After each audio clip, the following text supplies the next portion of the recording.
જય ભગવાન મિત્રો, નવું ઘર આપણે જ્યારે લેતા હોઈએ છીએ ત્યારે કુંભ સ્થાપન એટલે કે ઘડો મૂકતા હોઈએ છીએ, પણ ઘડાની અંદર કઈ કઈ વસ્તુ મૂકવામાં આવે છે એની જાણકારી પણ આપણને હોવી જોઈએ. અને આજે હું તમને શાસ્ત્ર પ્રમાણે કહીશ. કુંભ સ્થાપન એટલે લક્ષ્મી કલશ સ્થાપના જેને કહેવામાં આવે છે. નવું મકાન હોય, નવું ઓફિસ હોય કે નવી જગ્યા હોય એટલે એ ઘરમાં પ્રથમ મૂકવામાં આવે છે કુંભ સ્થાપન. ઘડો જે છે ખાસ કરીને તાંબાનો કલશ તમે મૂકી શકો અથવા માટીનો કલશ પણ મૂકી શકાય. વિદ્વાન બ્રાહ્મણ દ્વારા વિધિ વિધાન કરાવીને કલશ સ્થાપના કરવાથી ધનનું આગમન થાય છે, કેમ કે બ્રાહ્મણો દ્વારા શ્રેષ્ઠ મંત્રોનું ઉચ્ચારણ કરી અને તમને કરવામાં આવે છે વિધિ વિધાન. હવે રહી વાત કે જ્યારે ઘડો મૂકવો હોય ત્યારે કોના હાથે મુકાવો, બને ત્યાં સુધી તમારે કોઈ દીકરી હોય, તમારી કોઈ બહેન હોય અથવા તમારા પત્ની હોય તો એના દ્વારા, કેમ કે બહેનોને લક્ષ્મી કહેવામાં આવે છે, લક્ષ્મીના હાથેથી લક્ષ્મી કલશ મુકાવવાથી લક્ષ્મીનું આગમન થાય છે.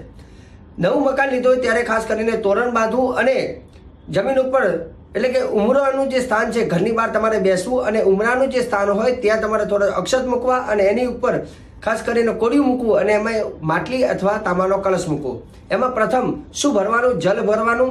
પછી એની અંદર થોડું ચંદન પધરાવવું, એમાં પછી થોડા અક્ષત પધરાવવા, અક્ષત બાદ થોડી હળદર પધરાવી, થોડી દુર્વા જે ખાસ કરીને ગાર્ડનમાં આપણને જોવા મળે જે ગણપતિને ચડે તે દુર્વા પધરાવી, એની અંદર નાગરવેલના પાન, આસોપાલવના પાન અથવા પીપળના પાન એની અંદર મૂકી શકાય. ત્યાર પછી પવિત્ર માટી એમાં મૂકવી, તુલસીની માટી હોય તો એની અંદર પધરાવી શકાય.